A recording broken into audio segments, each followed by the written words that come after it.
I'm sitting here pulling out of my driveway right now.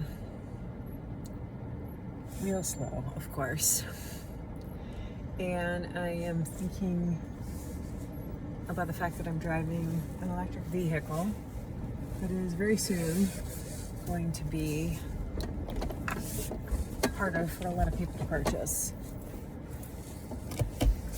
My sister-in-law is pulling in, and I know she's going to spend some time talking with my mother-in-law who lives with us, because we got a lot of people in our tiny little town of 16,000 that we're friends with whose status is mixed, whose family status is mixed, I should say.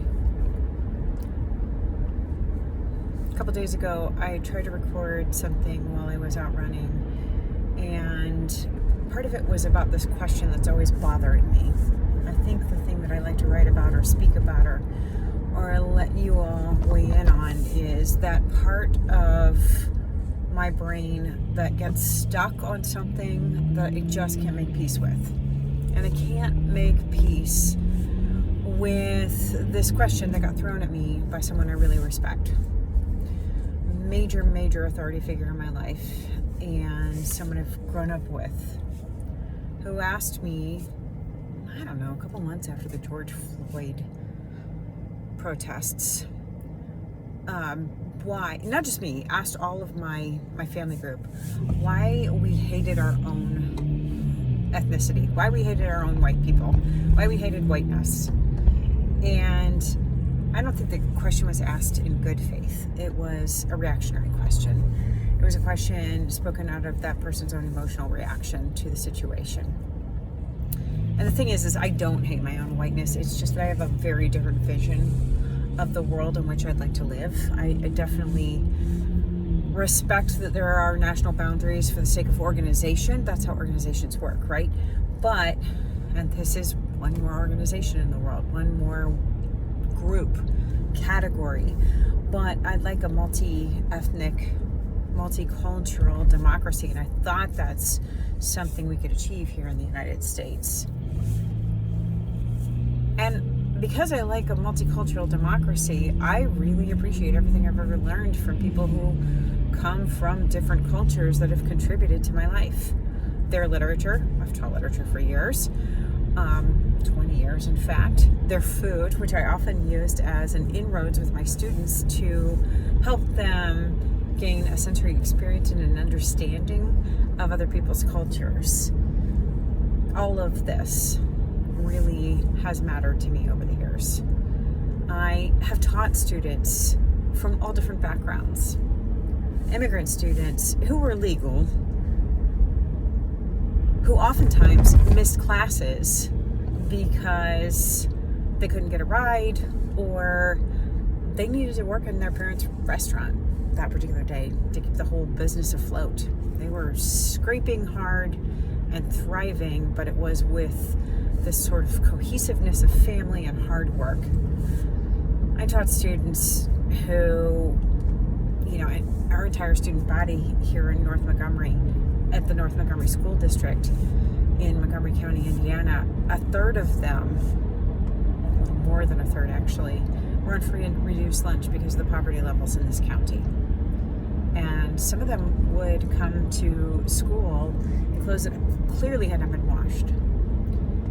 I've served those same kinds of people, like last Friday night when we were serving meals in West Indy, and you're reaching out and you're handing a bag of food to a person whose skin is coated in a layer of grime because they don't have access to showers. That's not available to them. And in some ways, if they showered all the time, they might feel more comfortable, but maybe not. Maybe it would actually make them more sick. There's a level of resiliency that comes with dirt, weirdly enough. At least maybe. I don't know. Fact check me on that one, please. That said, as a person who showers every day, twice on days that I go for a nice long sweaty run, it's amazing to actually spend time touching another person who hasn't showered probably in weeks or months, for that matter.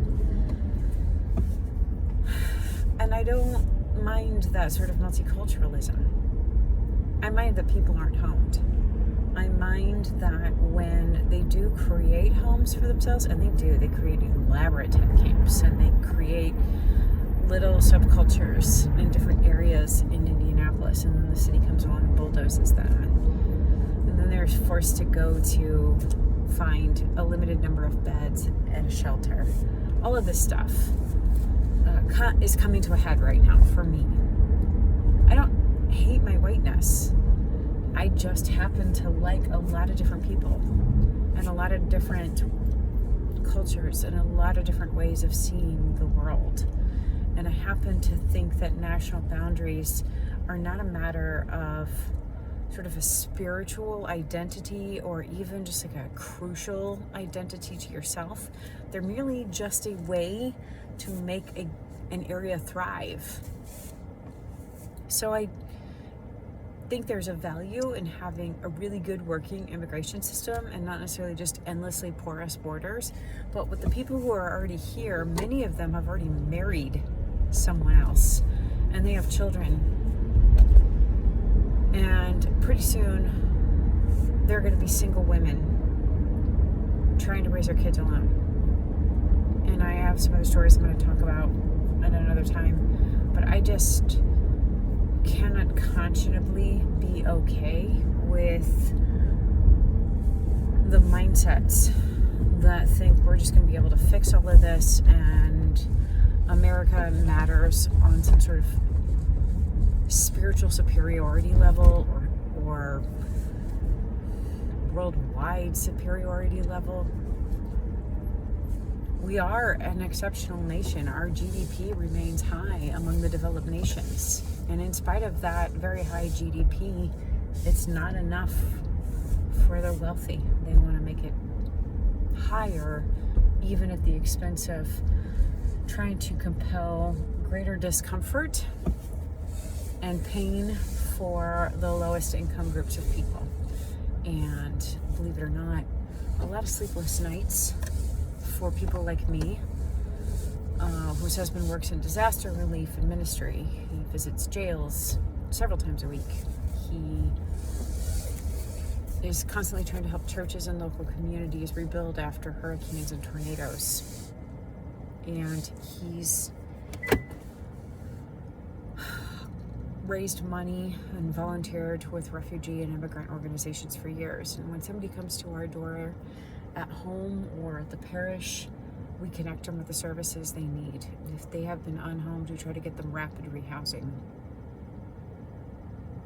And I'm having sleepless nights. I'm waking up at 2 o'clock and 3 o'clock in the morning, and I'm staying awake for hours, and I'm just praying, Lord have mercy. And I'm not able to fall back asleep. And this situation is not okay. I think you can have a good idea of a good rule of law, but this shock and awe and destroy and blow up and hopefully try to rebuild something is not being held against the key performance indicator, the key outcome, the major goal, which is, what is the right thing to do for human beings? Can we build better systems for human beings? And I don't think we're doing that.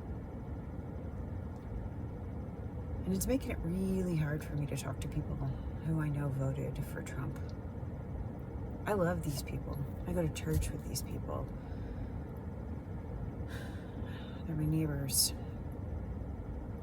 They're my parents. And yet, I can find the energy to serve the people who need it and not the energy to have a meaningful conversation. And I'm a writer, and I'm supposed to be able to do this, and I just don't know what to do.